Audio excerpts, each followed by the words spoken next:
All right, just a couple reminders before we get started. Just like to remind people about the product roadmap. So Microsoft does a great job outlining feature functionality that is coming, that's anticipated, that has been requested. And you can actually participate in that. And some people forget about that, but you can submit enhancement requests, you can vote on enhancements that other people have submitted into the roadmap. Microsoft pays attention to that. So check it out. You can just look up product roadmap for Dynamics 365 Business Central, and actually Microsoft has it for the whole Dynamics family of products, but feel free to check that out. The other thing, just a reminder, is the feature map. Or the feature management setting.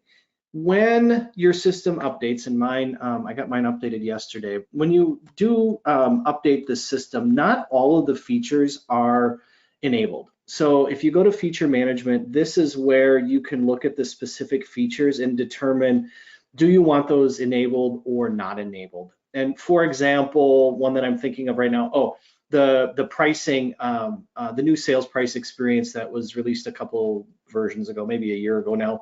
That was one of those key components that if you didn't actually enable it in feature management, you wouldn't see it, but enabling it also then updated the database, so it converted from the old pricing model to the new pricing model, and then you could no longer go back. So there are features that you can just turn on and turn off, but there are other features that once you turn them on, you can't turn them off. So know that feature management is here, and then just make sure you know what you're doing before you enable those features or run the update. So those two things, just as a reminder. The update is available, so you can get a pre-release version or copy in your admin tenant today. Could have gotten it a couple weeks ago, but you can still see it. And then I know updates are sort of in process at this point. So, work with our client services team, or if you're working through that with them, they'd be happy to help you. All right, so let's talk about specifics. Microsoft has updated or set the update into a couple different areas here. So there's application updates, country and regional updates, development, governance and administration, Power Platform, productivity with Microsoft 365, reporting updates, service and platform updates, and then user experience updates. So we're going to go through in each of these sections and look at the updates. I'm going to draw attention to some more, I would say, applicable updates that I know people have wanted or that have been anticipated. Some of the other stuff I'm not going to cover in great detail. Development, for example, I look through the list. There's not a lot of developers on this call, so I'm going to kind of just highlight from an end user perspective, what do those development changes mean to you, but I'm not going to go into a lot of detail on those. So again, if you've got questions, feel free to put them in the application or in the chat menu. All right, let's look at application updates. So better bank reconciliations for checks and improved reporting.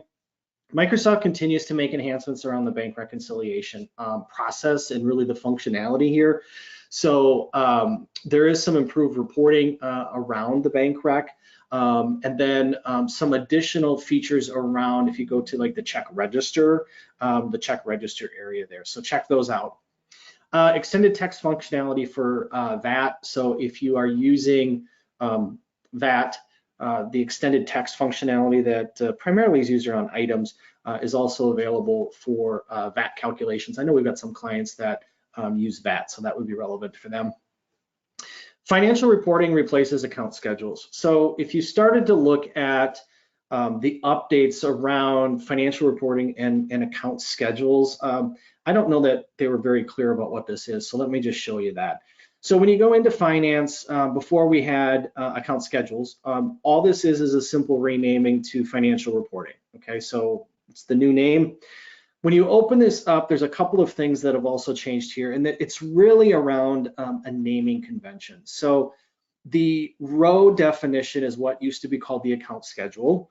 The edit column definition, so the column definition is still called a column definition. And then what you see for the edit financial report was really that process, the financial report setting. So all it is some terminology that's been changed or updated. The rest of the functionality in here around how to run the financial reports, options for financial reports, what the row format, what the column format looks like, really identical to what we had before. So there's some cleanup, I would say, more than anything, and from a user interaction perspective, but there's not really any fundamental changes to that. So naming conventions is the big change here. If you were a former GP user or Dynamics GP user, what you'll notice is the naming convention is starting to align with what Management Reporter had or FRX. So that's really what's happening here, and I think that's what was behind the change. So naming convention changes, not really functionality changes. All right, finding posted and non-posted document lines in the search. So Microsoft added some line search capabilities a couple of versions ago, and I don't know that a lot of people caught this in the update. So I just want to draw your attention. So sales lines, what this is it's the ability to look at all of the line item information on sales transactions. So they could be quotes, orders, invoices. There's a corresponding purchase line window too. So it would be purchase quotes, purchase orders, purchase invoice lines. What this allows you to do is to look at all the line item information that is sitting on those open documents. Okay, so that functionality has been around for, I'm going to say, at least a year now. A lot of people missed that update, but it's there. What Microsoft has now added is posted document lines. So what you have is posted sales invoice lines, posted sales shipment lines, posted receipt lines, and there's also a posted purchase invoice lines. So the ability to look at posted document lines versus just unposted. So that's the new feature that's been added here, a couple new pages. Nice if you want to look up some historical information.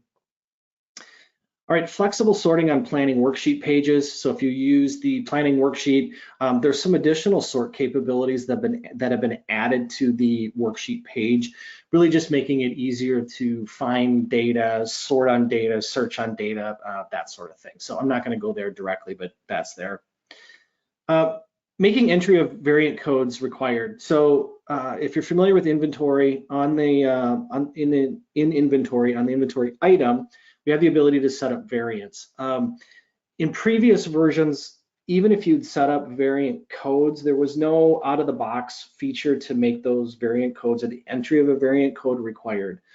What the update allows you to do is either globally for inventory or by item, you can make the entry of a variant code mandatory on the item. So what we used to have to do in the past was either procedurally manage that or make a customization in the system to do this. Now it's built into the system. Sort of been on that roadmap for a while, finally added to the system. Post item charges for each step of the process. So if you're familiar with item charge entry, particularly around purchase invoice document or purchase order documents, but you enter them on a purchase invoice. There's a couple of additional processes or stages in the process that now allow you to enter item charges. So just some further enhancement around the item charge entry.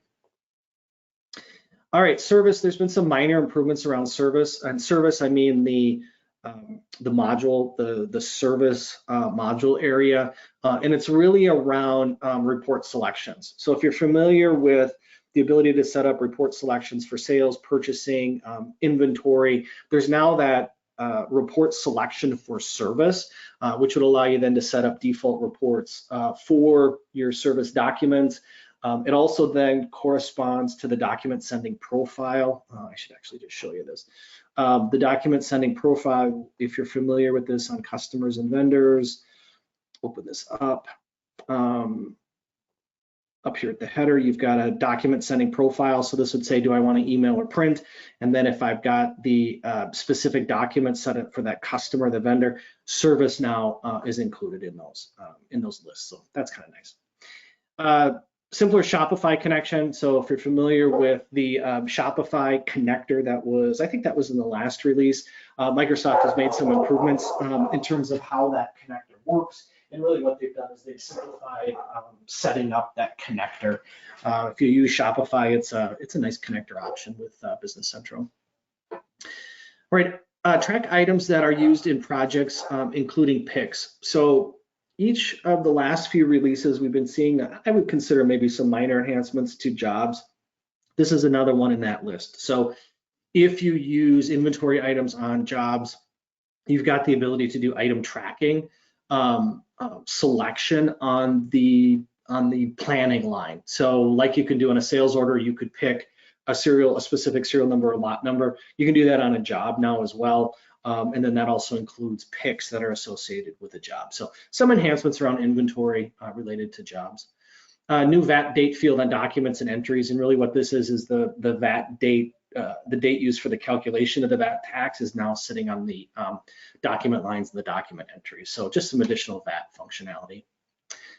Setup of data exchange more easily. So data exchange is primarily used around your banking integrations. So when you look at your bank statement import, your EFT file, your positive pay file, those files associated with the bank, those are configured using what Microsoft calls data exchange. There's some enhanced functionality really around the setup of those files. So they're a little cumbersome to maintain. Once they're set up, you're probably not changing them, but in terms of setting up new ones, there's some added functionality, and it's just really to make it easier to set those up. All right, big one, use multiple remit to addresses for vendors. So pretty common, comes up all the time. People want this functionality.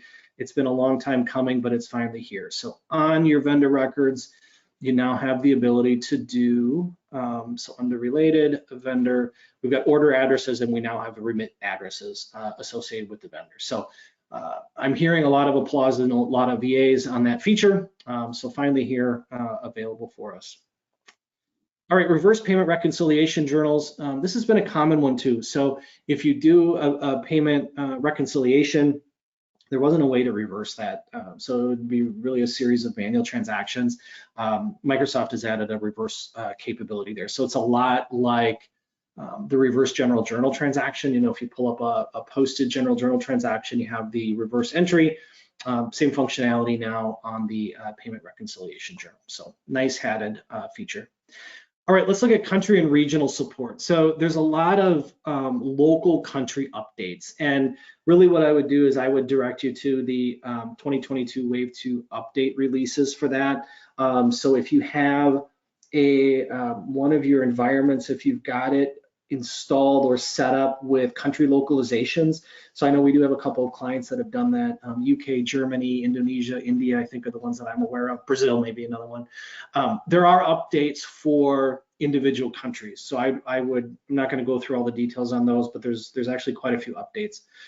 Regional expansion, I think this is a big deal. So Albania, Georgia, Israel, Jordan, Kuwait, Morocco, Mongolia, Montenegro, North Macedonia, Oman and Pakistan now support Business Central. And the reason some of these countries couldn't provide Business Central before is that there are in-country data storage requirements for a lot of these countries. And so what this means when you see regional expansion is that Microsoft is now providing Azure services into a lot of these countries. So for our clients that have multinational operations, I always say, the more countries that Business Central is supported in, the better it is for all of us. As the water table rises, Microsoft will continue to invest more money into the application. So the more users, the more organizations that can use Business Central, the better it is for all of us. So added support for a lot of these countries has been a big deal. The only US localization update that I just draw out is IRS Form 1096. That is now available in Business Central. So this is sort of the first IRS update that I've seen in a while with Business Central. So if you do need to generate 1096 forms out of Business Central, that's now a natively supported IRS form from Business Central. So that's great. All right, development. Again, looking through the list, I didn't see a lot of developers on this on the plan for today. So I'm going to just leave these up for a minute, and I'm just going to highlight a couple in terms of relevant issues to end users. And the first one I want to talk about here is combine multiple UI actions into a single split button. What we're seeing with the user interface updates that I'm going to talk about a little bit later is a fundamental redesign of how the menu system works. And personally, I think you're going to like it. It's a little more consistent with, I would say, a Microsoft menu system than what Business Central in the past has been. One of my personal pet peeves has sort of been the menu system in Business Central, and I think Microsoft has done a great cleanup of the menu system. So combining multiple UI actions into a single split button it's functionality that's available from a development perspective, but you're going to see that Microsoft has deployed this as well. All right, let's see. Any other? I'm not going to call out any other specific things here relevant to end users. So there's some debugging options that have been updated. There are actually quite a few development updates for AL, just AL code in general, but things that developers can do, which has been really nice actually for Microsoft to add those specific feature functionality. All right, let's see. Okay, next couple here. Promoted action group and action references. Again, this is related to how the menu system works. And we're going to get into that a little bit more when we get into the user interface.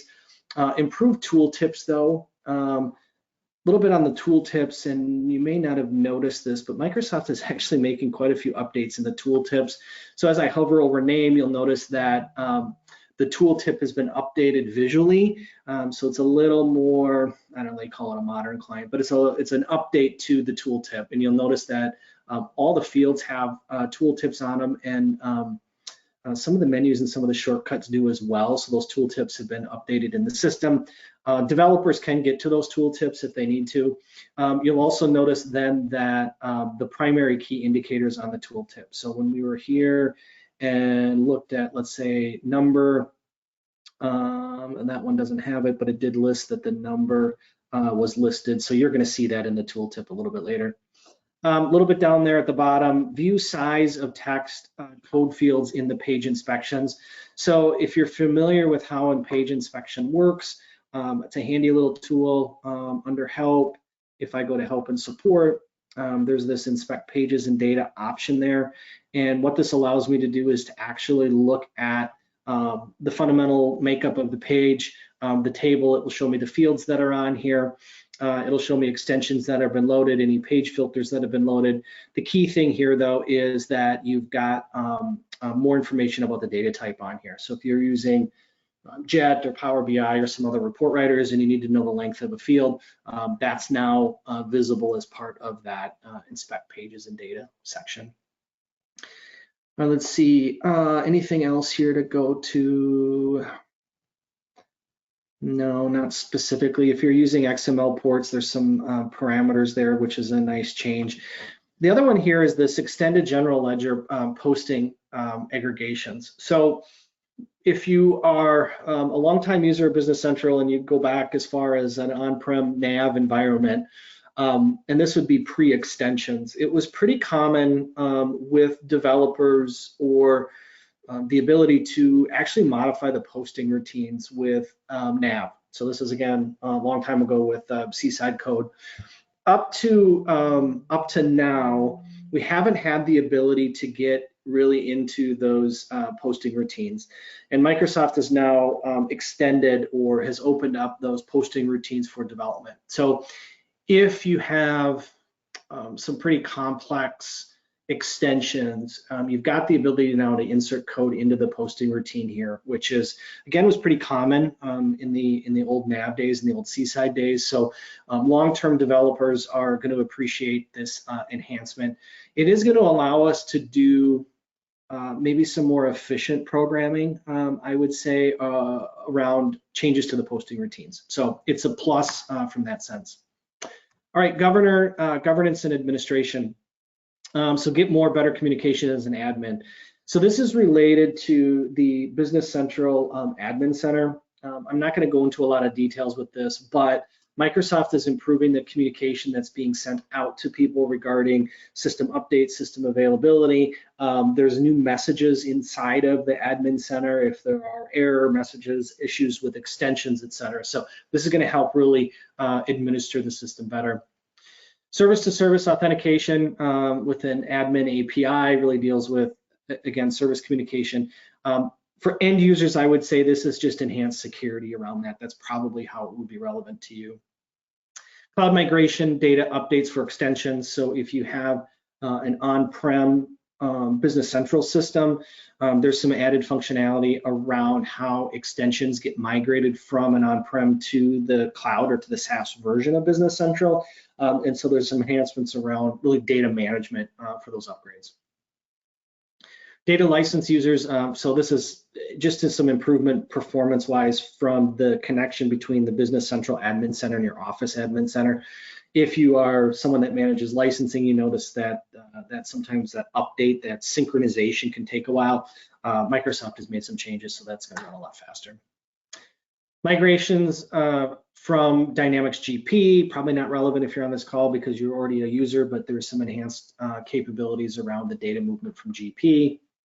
Restoring deleted environments. So currently in the Admin Center, when you delete an environment, it's gone. Microsoft is actually allowing you to restore deleted environments. So if they were accidentally deleted or if you wanted to get them back for some reason, there's some capabilities to do that. And then more visibility into outages. I would say this is just some general updates to the Admin Center again around, maybe you could have included these with communication, but there's some specific things that they're calling out in terms of outages and visibility via the Admin Center for those. All right, Power Platform. So let's talk about those. So personalize and design the automated actions in the web client. So in the previous version, the previous update, Microsoft added the ability to do some Power Automate connections on transactions. So this is directly creating Power Automate flows. Microsoft has made some enhancements in terms of how those work inside of the application. So it's just going to be a little bit better. I draw your attention to the Power Automate capabilities in Business Central. This again was released in the previous version. I haven't seen a lot of people use it yet, but you do have the ability to create or initiate workflow automations using Power Automate from within Business Central. So if you wanted to send an email or send an email with a statement or something like that, and you wanted to automate those types of processes, you actually can create a Power Automate workflow and then trigger those off of the master record if you wanted to. So some nice, I'd say, automation capabilities that were there. There's some enhancements to that. Rely on personalization to show or hide Power BI parts on a list. So Power BI reports have been part of the application for quite some time. What you're going to notice now is there is an obsolete Power BI object, and then there's this new one here. Microsoft has changed how Power BI reports or how Power BI works or integrates with Business Central. So you're going to see this obsolete object, and then you're going to see this Power BI report. What fundamentally is happening is that the parts list is going to work in conjunction with personalization, how personalization is deployed versus the way that they had it deployed before. From an end user perspective, probably doesn't matter a whole lot, but just note that there are going to be two parts listed when you see it. They're both say Power BI. Obviously, you don't want the obsolete one used. Switch Power Automate features on or off. Again, the ability to do that within the application, so it's enhanced capabilities around that integration with Power Automate. Use Power Automate flow to notify Business Central of a Dataverse entity changes. So this would be instead of issuing a trigger or a flow or a notification from Business Central someplace else, this is going to come back from a Dataverse entity change. So if you are using the connection with CE, or if you're using the Dataverse for other applications, that's just an improvement in terms of how the integration or the connection with Business Central is deployed. All right, add media image support for Business Central connectors. This is a big deal. So if you're familiar with the Business Central connector for Power Automate flow, that sort of thing, there wasn't support for image before. You could get to images, but it was really some custom work that had to be done. There is now support for media and images in that Business Central connector. And then Power Automate, with that then Power Apps and Power Automate support for document attachments. So those last 2 points kind of go together. One of them is just native support if you want to do something else with it. And then the other one is support for the automated flows. All right, onboarding, easy access setup pages for new apps. This has really changed the way that the setup, and I should just go in there and show you. So there's the option to go to assisted setup. So Microsoft has just changed the way that those assisted setup pages work if you deploy new applications into your environment. If you're not using apps, probably not relevant, but it is that is an update. Easy to find apps to connect to core services. So again, searching for apps or finding apps has been improved. There's been sort of a lot of discussion around how to find them, what does it mean? So there's some changes there, like discover apps, that sort of thing. So there's some intelligence that's trying to be set up by Microsoft around categorization of those apps. So again, to make it easier to find. There's a couple thousand apps that are available right now. So if you haven't been out to the App Store lately, peruse it and see what's out there. Again, don't install apps into your production system. Only install those into your sandbox environment because sometimes they're harder to extract depending on what they are. But there are a lot of apps that have been out there. So easy to install, set up new apps. Again, the deployment of apps has been improved. New field descriptions, improve clarity. So related to the tooltips, what you'll notice is it's not everywhere, but there are enhancements that have been made to the tooltips that are in the system. So, for example, specifies the customer name. This name will appear on all sales documents for the customer.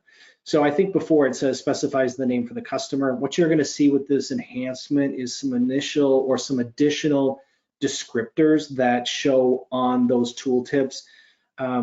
Particularly with new users, this is helpful. I haven't seen a lot of updates that I specifically recognize, but you'll notice that that descriptor is a lot longer for most fields than what it used to be.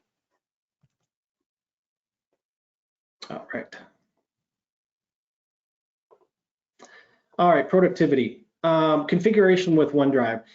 So you have the ability with document attachments to store those documents inside of the database. So what happens is those documents with the native file attachments are actually a blob. It's a blob data type in the table of the record that you're on.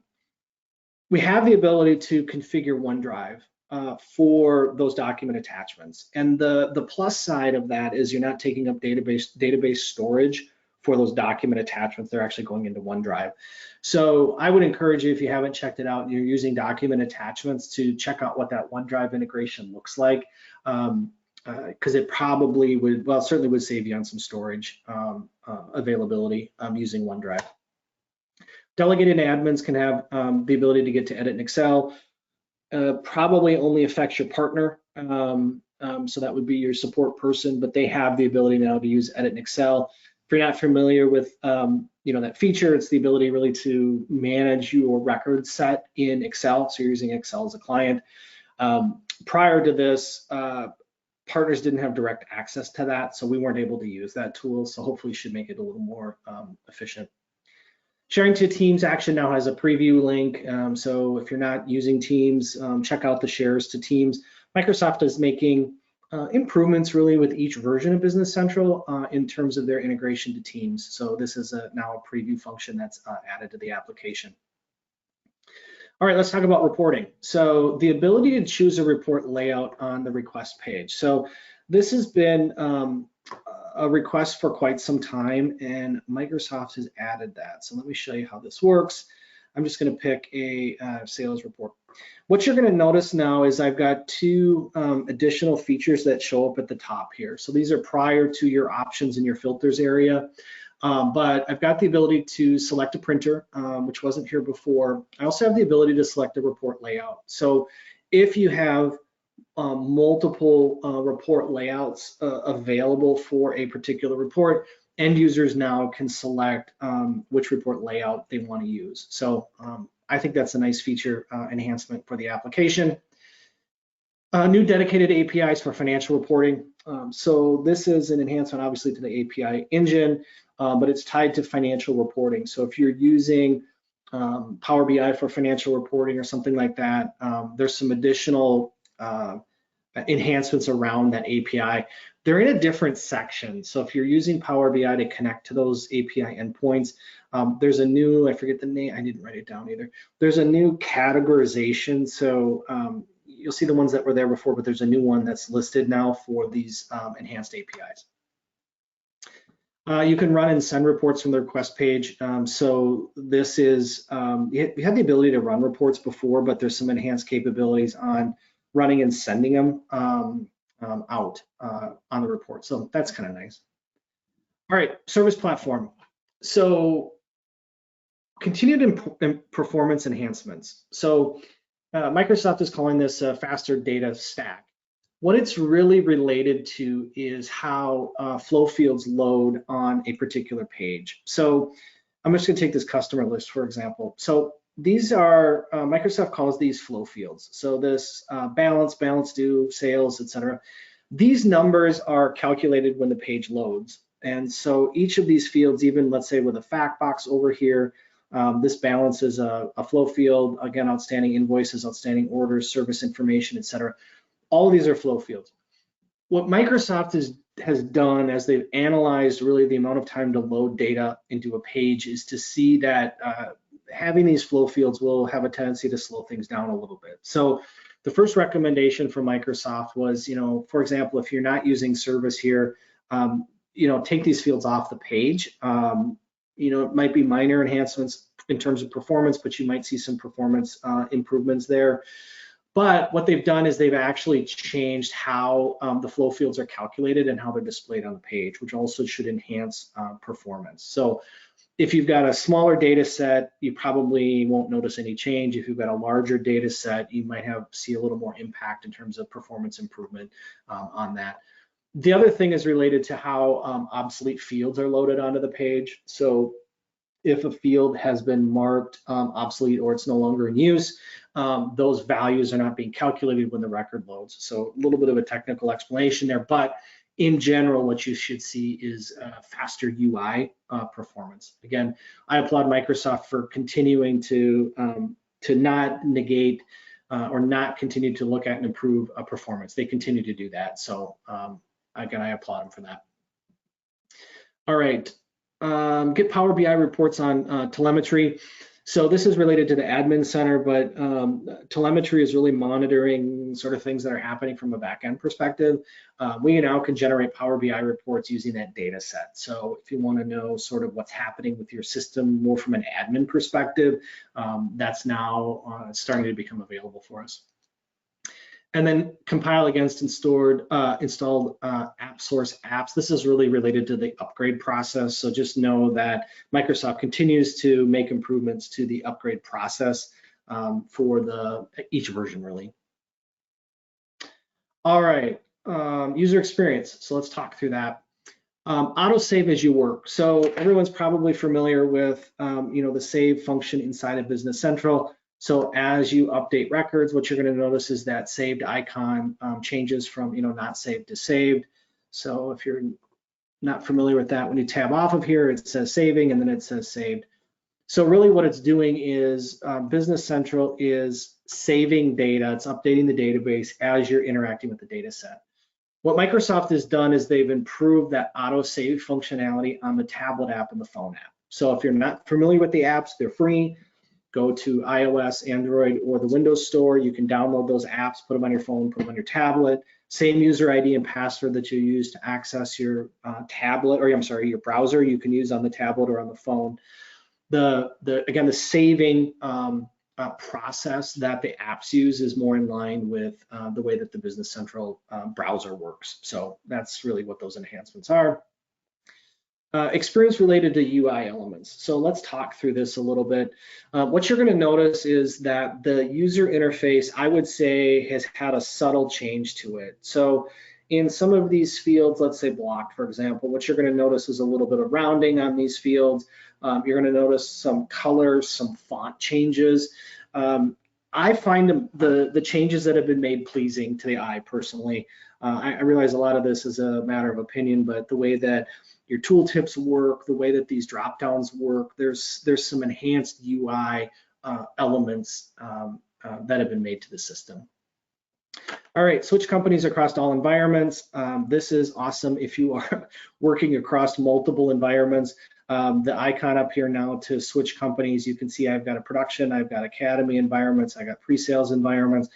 everything that I have access to in my tenant with the companies is now available off of that menu to navigate between. So no more trying to save links and to drop down and to change company and all that sort of stuff.